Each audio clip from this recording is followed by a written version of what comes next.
Y si te digo que un día una amazona se alza entre sus hermanas como Wonder Woman, Ororo, campeona y princesa de las Amazonas. Y lógicamente tú dirás, ¿qué? ¿Por qué Ororo, tormenta de X-Men, Marvel, fue Wonder Woman de DC? ¿Qué autor está detrás de todo esto? ¿Qué pasa con los universos? ¿Qué pasa con Diana? ¿En qué año? ¿Y por qué Marvel y DC decidieron mezclar y alterar sus personajes? ¿Fueron los únicos? ¿Todo esto tuvo continuidad? A estas y más cuestiones intentaré responder en este contenido. Primero, debo contarte cómo Ororo llegó a la mística isla Amazon.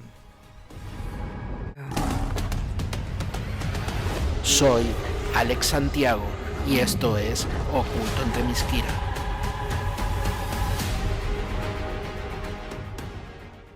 Una tarde, el dios del mar, Poseidón, desató su ira, una gran tormenta. Las aguas se tragaron por venganza una embarcación de estudios arqueológicos que pretendía devolver una extraña figura dorada que solo había traído desgracias a su descubridor en antaño. Ladrón, en tierra no podía ser más que incomodarte, pero ahora estás en mis dominios. Tenía razón, santo Dios, tenía razón. Y así, en el intento, fue arrebatada la vida de más de 1000 tripulantes en las enfurecidas aguas del Mediterráneo. Y la dorada figura regresó a las profundidades entre los muertos.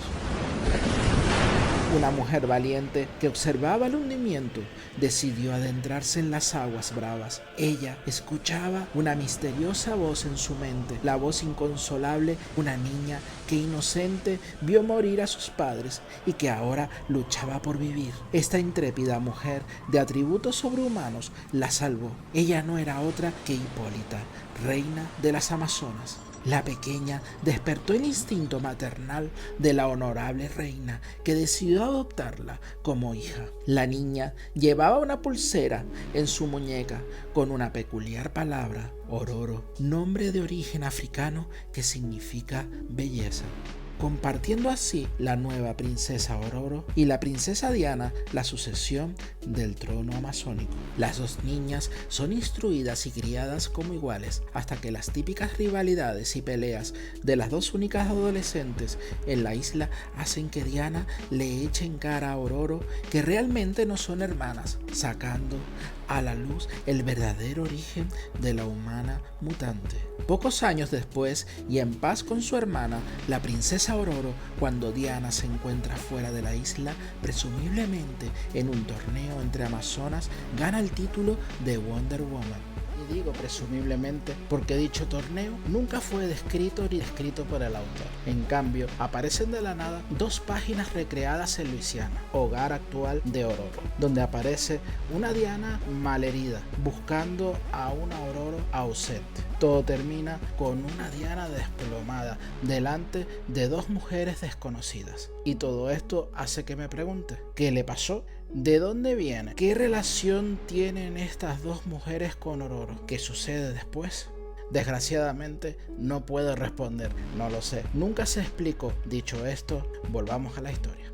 Un día Poseidón arrastró a Ororo a su tesoro secreto, donde descubrió la estatuilla responsable del alboroto asesino del dios 25 años antes. Poseidón reveló que él había sido el responsable de hundir el barco y matar a sus padres. No impresionada por la explicación de Poseidón, Tormenta lo llama tonto. Él se enoja y decide matarla, por lo que de repente se ve envuelta por grandes algas. Las algas la lastiman de alguna manera, pero Tormenta lo vuelve a llamar tonto. Él se calma y le pregunta por qué es un tonto. La respuesta, por supuesto, requeriría de un séptimo flashback. Pero básicamente, Ororo le dice a Poseidón que es un mezquino, porque el profesor Malcolm y sus padres habían hecho su trabajo arqueológico para mantener viva la historia de los olvidados dioses del Olimpo. Atónito y sin palabras por esta revelación, Poseidón la deja ir. Pero, ¿y qué pasó mientras tanto con Diana? Es algo que te contaré más adelante. Ahora responderé a la pregunta: ¿qué y por qué llevó a Marvel y DC Comics, las eternas grandes rivales del cómics, a fusionar sus universos y personajes? Para responder a esta pregunta, debo rescatar un fragmento de otro contenido antiguo del canal, Artemis Wonder Woman de los 90. Arriba te dejo el enlace por si quieres saber qué más cosas ocurrieron en los locos años 90 en los cómics. Démosle al play. En los años 90, la década más extravagante y controvertida del cómics de superhéroes norteamericano. Un compendio de acontecimientos, malas decisiones editoriales, la saturación del mercado, el monopolio de la distribución, las portadas espectaculares pero con descuidadas historias, el nacimiento de nuevas empresas como Image Comics y la fuga de talentos casi llevan a la ruina a Marvel. Por otro lado, DC, arrastrado por esta tempestad, intentó dar una vuelta de tuerca a sus superhéroes, poniéndolos en aprietos como nunca había sucedido. Es entonces cuando las dos famosas editoriales del cómic americano, después de desesperados movimientos por captar la atención del lector, deciden publicar en conjunto una serie limitada llamada DC vs Marvel o Marvel vs DC. El peor universo deberá desaparecer, con la novedad de que los lectores podían y debían hacer votaciones y decidir qué u otro personaje debía ganar. Si te interesa, te dejo en la caja de descripción los vencedores de cada batalla. Y te aviso que el resultado de las votaciones pudo ser real o era amañado y acordado por las mismas editoriales en cada caso, terminando curiosamente con un empate técnico entre universos. Y aquí viene lo que nos acontece hoy. Este evento tuvo como consecuencia la creación del sello editorial Amalgam Comics, donde las editoriales, que con un increíble argumento y 24 números dieron otra vuelta de tuerca, mezclando ambos universos, creando nuevos personajes híbridos fusionados en algo nuevo, como por ejemplo Namor y Aquaman, amalgamado en Submariner, el Doctor Strange Fate, una combinación del Doctor Strange y el Doctor Fate, o la mezcla de Superman y Capitán América como super soldado, o en el caso de Wonder Woman, la introducción de Tormenta en el universo de las Amazonas, cambiando el destino de Ororo y Diana. Los cómics contenían incluso páginas con subtramas sin sentido ni conclusión y de cartas de lectores falsas, con números y acontecimientos que nunca ocurrieron, donde se hace referencia, por ejemplo, a un famoso torneo que nunca se celebró. Y llegamos a otra pregunta clave: ¿quién escribió Amazon? Y la respuesta es John Byrne, que además se ocupó de los dibujos con la ayuda del colorista Terry Austin. John Byrne es uno de los grandes del cómics, influenciado por la escuela del magistral Neal Adams.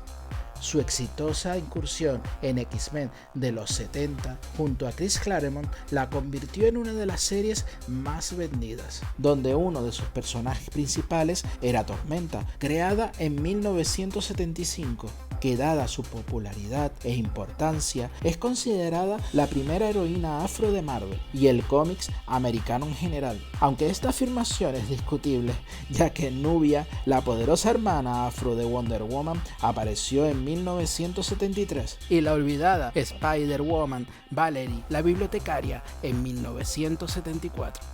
John Byrne es un artista polifacético, capaz de escribir, dibujar y colorear sus historias. De hecho, lo estaba haciendo como encargado de la continuidad de Wonder Woman desde hacía ya casi 2 años, es decir, desde a mediados de 1995. Pero si mal no recuerdo, en aquella época fue muy criticado por tener poco respeto por el personaje, donde muchas veces fue relegada a un segundo plano en su propio cómics.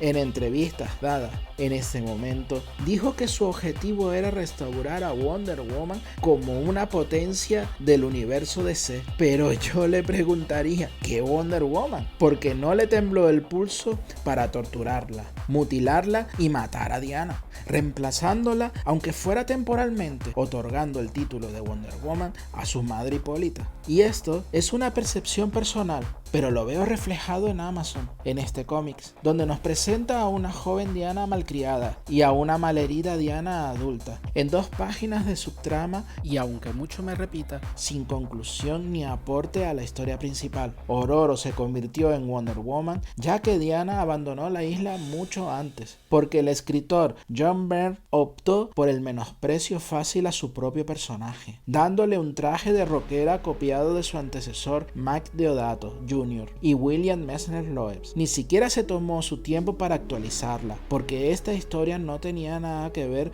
con la de Messner Loebs, y no era una referencia con ningún elemento, ni siquiera con Artemis, como muchos afirman. Si lo pienso, era hasta ridículo enfrentar a amazonas comunes en torneo con la poderosa mutante de nivel Omega. John Byrne, te dieron completa libertad creativa y, como también has confesado, me divertí mucho haciéndolo.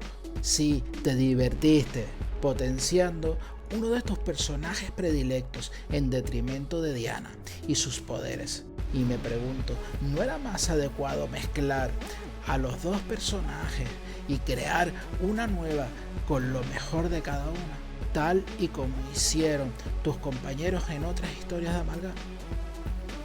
Bueno, no era mi intención destripar de esta manera al autor y su historia, pero al profundizar en ella e investigar todo lo que se cosía a su alrededor, reconozco que he cambiado un poco la percepción de cuando la leí por primera vez en los años 90. Y me doy cuenta de todo el maquillaje que le han puesto incluso a través de los años, incluyendo a todos los pseudo críticos que, como parece, ni siquiera la han leído.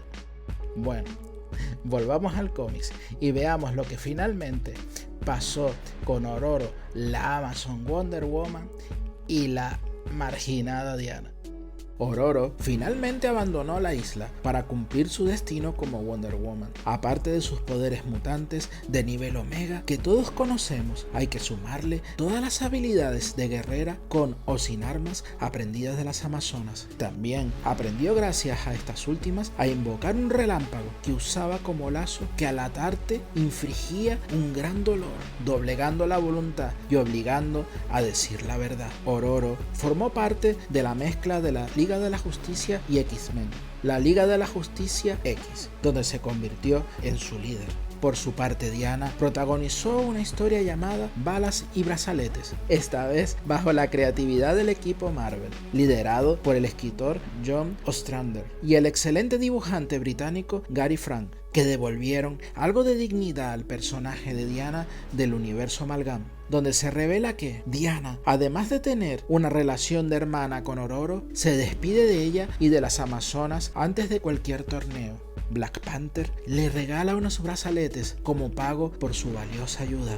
Diana Prince deja huella en el mundo como heroína freelance. Salva a un malherido Punisher. ¿Punisher? Sí, pero no. En este universo, Punisher no es Frank Castle, sino Trevor Castle, la fusión de Frank con Steve Trevor, el gran amigo de Wonder Woman y antiguo novio de esta en la continuidad precrisis del universo DC. Se enamoraron, se casan y tienen un hijo llamado Ryan, el cual es secuestrado y llevado a Apokolips por Thanoside. Evidentemente, la fusión entre Thanos y Darkseid. Pero todo esto y lo que ocurre forma parte de otra historia. Tanto el verso como el universo Amalgam fue un hito, un crossover gigante, nunca visto antes ni después. Era desordenado, emocionante, aparentemente imposible, un verdadero evento de la cultura pop. Ese cruce solo se produjo porque era beneficioso económicamente para ambas compañías. DC y Marvel mostraron los límites absolutos de la colaboración entre dos corporaciones gigantescas y desesperadas en ese momento oscuro de los cómics, con una DC inestable y una Marvel en bancarrota, en una era justo antes de que Hollywood se diera cuenta de lo valiosas que eran o que podrían ser estas propiedades, emergiendo una nueva era dorada, impulsada por la gran pantalla, para Warner, Disney y otros estudios hasta ahora. Tal y como están las cosas, las dos principales empresas no tienen necesidad ni deseo de ayudarse mutuamente a tener éxito en taquilla. Pero, ¿qué pasaría si la burbuja de las películas de superhéroes alguna vez estalla como en los cómics de mediados de los 90? Bueno, quién sabe. Nunca digas nunca. Gracias por visitarnos, y si te gusta tanto como a mí el universo de los cómics y el personaje de Wonder Woman, suscríbete para no perderte de ningún nuevo contenido. Una vez más, gracias por estar con nosotros y disfrutar del maravilloso universo de Wonder Woman a través del increíble mundo de los cómics. Recuerda que puedes encontrarme en Facebook e Instagram. Un gran abrazo y hasta la próxima.